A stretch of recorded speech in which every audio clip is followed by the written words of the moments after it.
So I wanted to take the time to address this clip that I stumbled upon with Jesse Williams calling out light-skinned people, mixed and light-skinned people.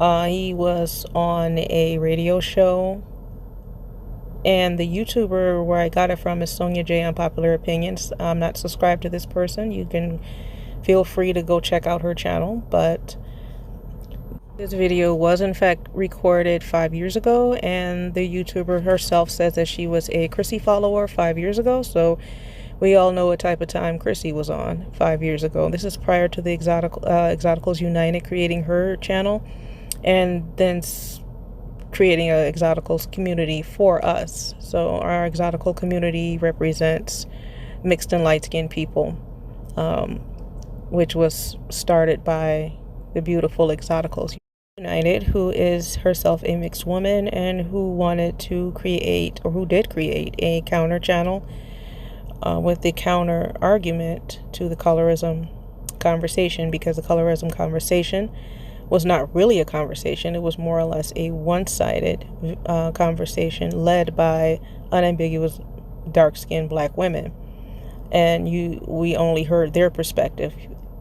MLS women, or mixed and light-skinned women, were not allowed to speak on colorism, or were not respected when we did. So in this clip, Jesse Williams goes on to talk about how he is tired of hearing about the tragic mulatto. He's tired of hearing about mixed and light-skinned people's problems. Our problems are minimal compared to dark-skinned people's problems. Dark-skinned people have it worse, and that basically we need to be quiet. So let me just start off by saying that this clip and the things that he was saying is just fucking offensive. And that's it. There's no two ways about it. It's offensive as fuck. And let me explain why. Light-skinned and mixed people are part of the black community. We have always been a part of the black community. The ups, the downs, the slavery, the civil rights movement, we have always been there. Mixed and light-skinned problems are the problems of the black community. You can't separate the two. Mixed and light-skinned problems is a black community problem, or at least it should be. Whenever something happens to a darker skinned black person, mixed and light-skinned people don't stop and evaluate and say, oh, well, let me see, what shade are they? Oh, okay. Well, they're dark skin. Oh, unambiguous dark skin. Oh, well, that doesn't apply to me. I'm not gonna give a fuck about that. We mixed and light-skinned people have our own problems, and you guys are just crying, and you're just like, that's just not important. Those are dark-skinned black people problems. That has nothing to do with us, so we're not gonna give a fuck.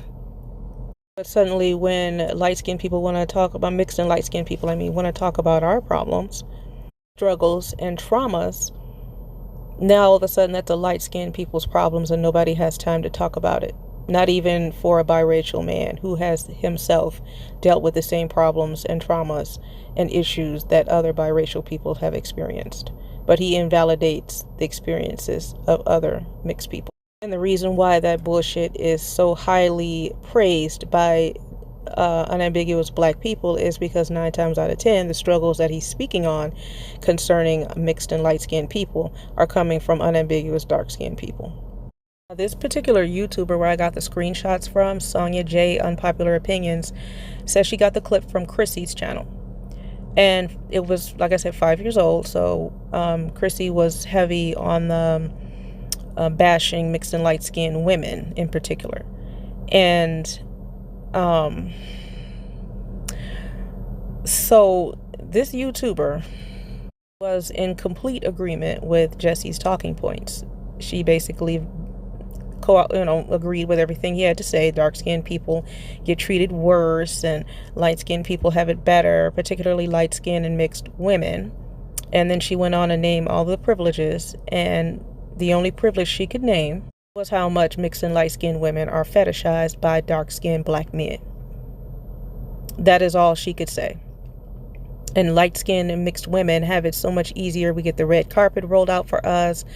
Dark-skinned black men fall all over themselves trying to put us on a pedestal, and this and that, no surprise there, right? So then Jesse goes on to say about how He's more concerned with the liberation of black people. And I'm sitting here thinking, so when were black people not liberated?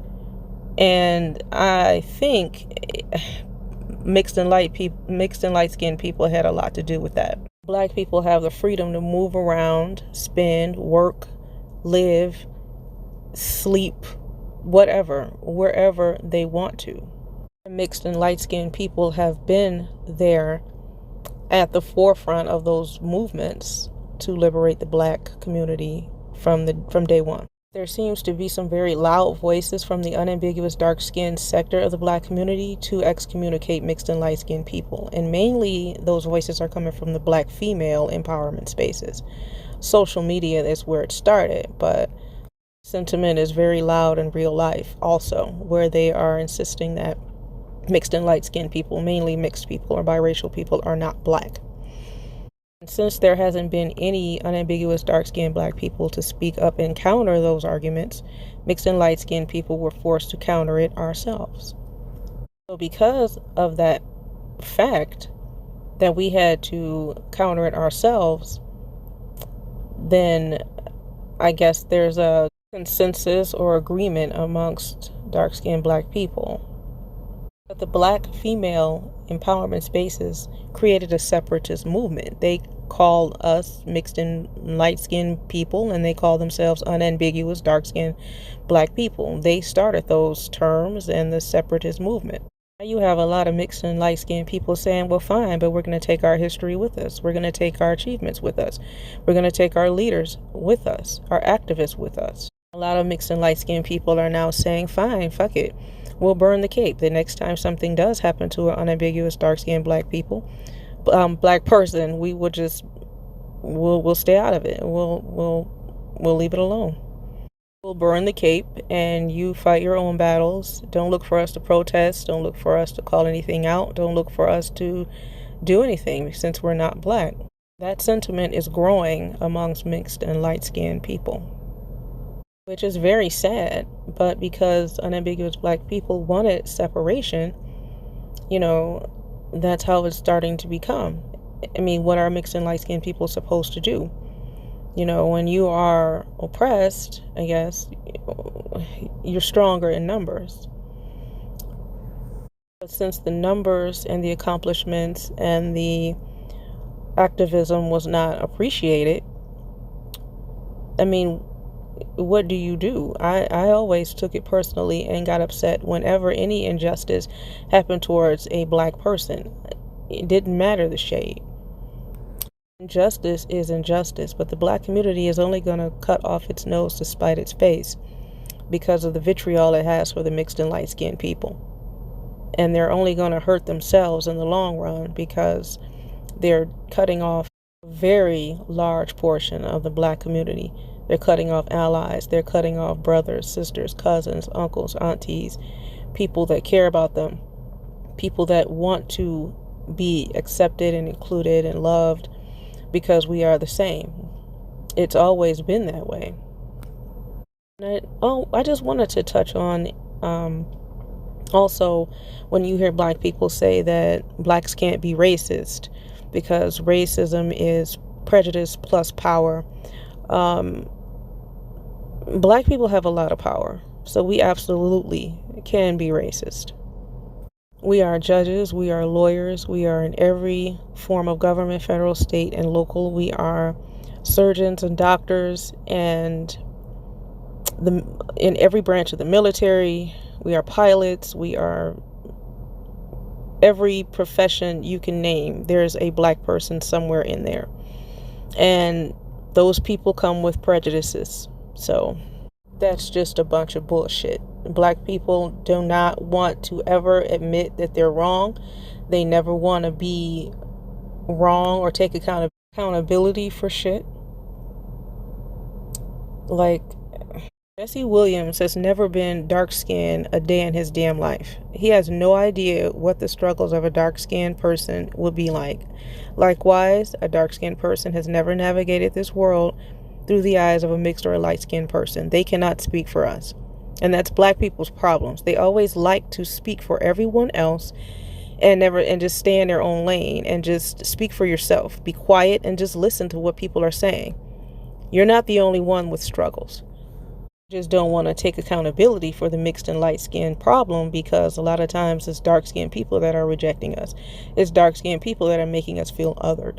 It's dark skinned people that want to excommunicate us and separate us, make fun of us, making memes about us, memes about us, talking shit on videos.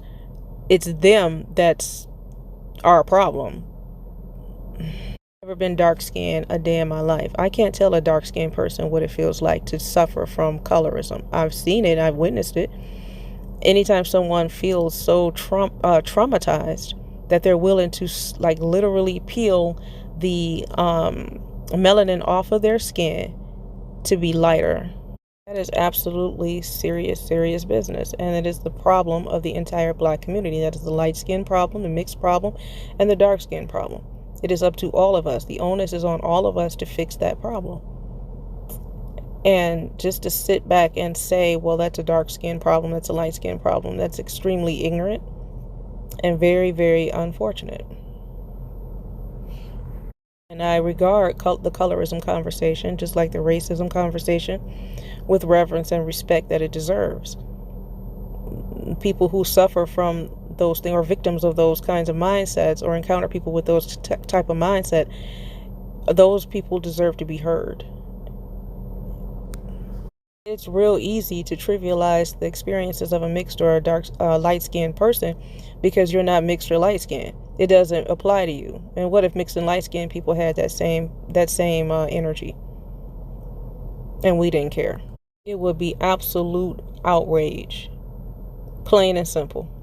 The Black community really needs to take a good hard look at itself and reevaluate its behavior and attitudes, because we have a lot of work to do.